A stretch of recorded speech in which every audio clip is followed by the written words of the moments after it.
Good morning, ladies and gentlemen. Pirate Prepper here. I want to look at a couple things today and kind of evaluate and go into them a little bit.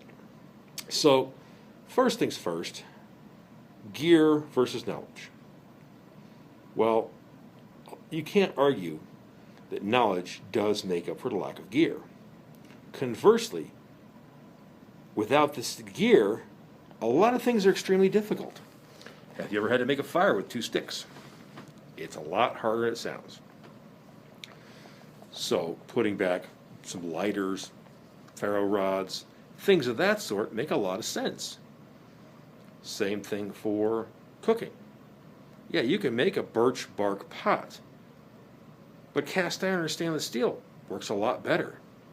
You don't have to actually make anything. So when you look at some of these things, be practical, be rational about them. You do need gear.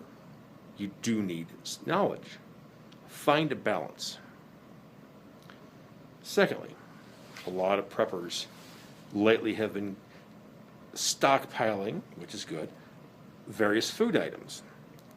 And without looking at them carefully, what are you putting back? Are we putting back stuff we're actually going to eat or just something for emergencies? And that's one of those things we have to be very cautious about. Because if we're just putting stuff back for emergencies rather than something we're going to eat, we're throwing money into a hole that gets bigger and bigger every day. Now, if you're at the point where you're actually rotating through your short and medium term stockpile, great, that's fine. And depending on how long you look at each biz being, be it 2 weeks, 3 weeks for the short term, your pantry items, and the 6 months to a year for your mid-range items, another good thing, as long as you're actually rotating and using those items. We can have 300 pounds of rice put back, but if we're not using it, what's the point of stockpiling more and more? You know, for two people, a pound of rice is going to can last quite a while, used properly. So look at what you're doing. Look at what you're putting back, how much, and how you're going to cook it. You know, having 10,000 ramen packets is great, but if you don't have a pot to make hot water, you're kind of stuck. So look at what you're really trying to do. And right now, with the economic uncertainty of the next year to 4 years, we are in a position where, where we really need to be cautious and careful about our expenditures. Those 10,000 ramen packets are great as far as having calories, but they're also a lot of sodium, a lot of other junk in there you don't want in your diet. So be cautious, be careful, and plan ahead. If we know with this upcoming shortages that we're going to need to put back more canola oil or corn oil or whatever kind of fats to cook with, to add to our foods, to keep from getting sick. One can live on rabbits for a while, but then you also get rabbit sickness because you don't have any fat there. So look at what you're going to need. And a great example was tea bags. Over the last week, we ran out of tea bags in the pantry. And, okay, kind of was a little miserable for a little while. For me, not the rest of the family. But it brought into sharp relief the fact that I need to deepen my pantry. I need to make sure that the shopping list is updated before shopping happens. So if something is very short, it is definitely on the list, like the tea bags. ketchup, mayonnaise, things like that that you don't think about until you run out. And yes, as preppers, we shouldn't run out of anything. Yes, I know, I've heard it before. I got kids. Guess what?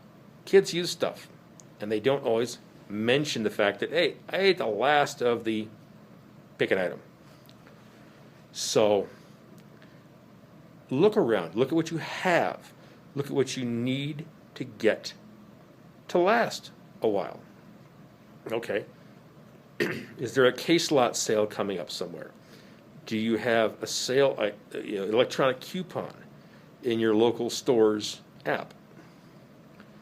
Does one of the shopping apps like Ibotta have an additional money back on something? 25 cents back on every jar of Hellmann's mayonnaise. Great, wonderful.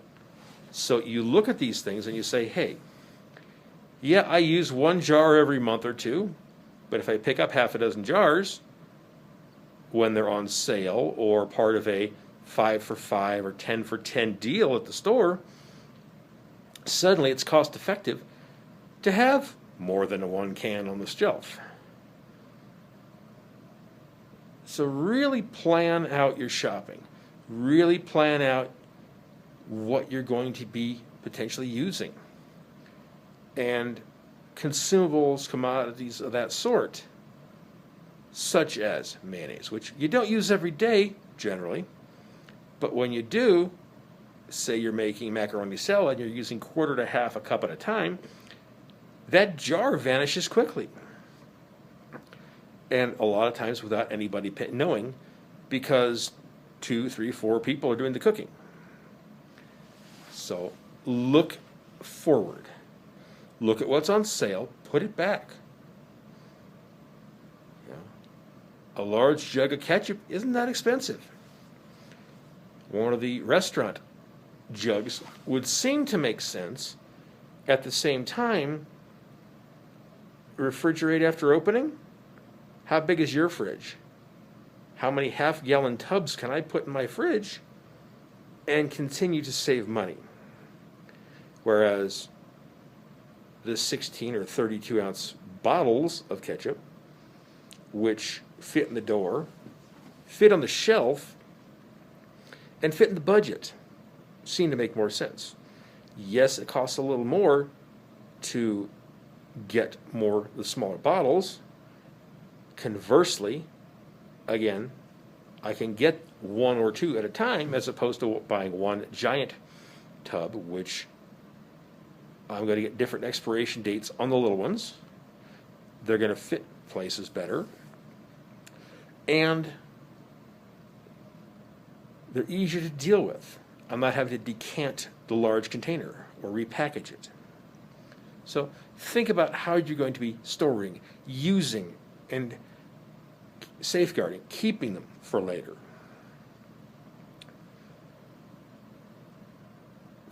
Looking at next year, we're potentially going to have economic issues. And considering the fact we're already in a recession, potentially in a depression, which the stock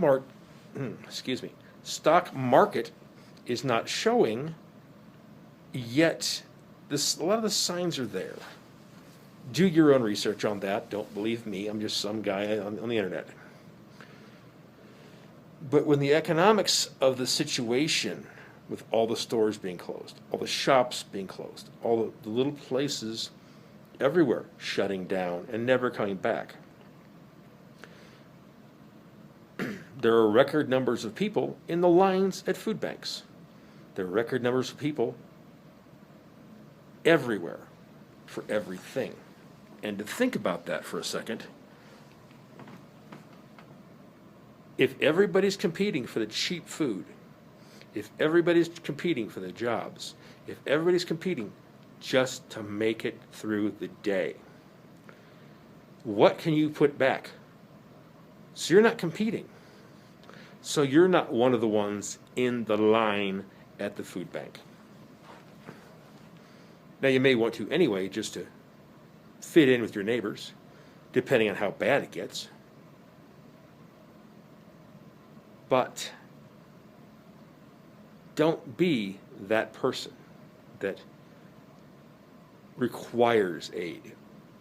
Don't be the person that has to go and get that box of food, because you don't know A, what you're going to get, and B, how long is it going to last till you need more assistance. If you plan now, if you put back $5, $10, the minimal amount of effort and time today, what do you have tomorrow? What do you have for tomorrow? And as we look at this, we need to understand why. Why are we putting food back? Well, it's insurance. It's insurance that I will eat tomorrow, that my children will eat tomorrow. And that is one of the most important things we can do. You lose your house, okay? It sucks. At the same time, are you going to eat? Now, if all your food stores were in your house, well, you might not. But if it's not a fire, if it's economic, if the bank goes under, somebody else buys up your mortgage and says, you got to leave in 2 days, you may be scrounging to find a place to live, or digging out the camping gear and getting the tents out and setting up somewhere out in the woods. But at least you have something to eat. You're not having to spend that money every day to feed yourself, to feed the kids, to feed your wife, husband, whatever. Have something put back. Have the knowledge to be able to use what you have, and have the gear to be able to make it through tomorrow and the next day and the next. Looking at my next video as something a little different, a little departure. So forewarned, sorry if it seems enough different to disturb anybody that you don't watch. But realistically, you probably should, even if you're not interested in the subject. So, have a great one. See y'all later. Power Pepper out.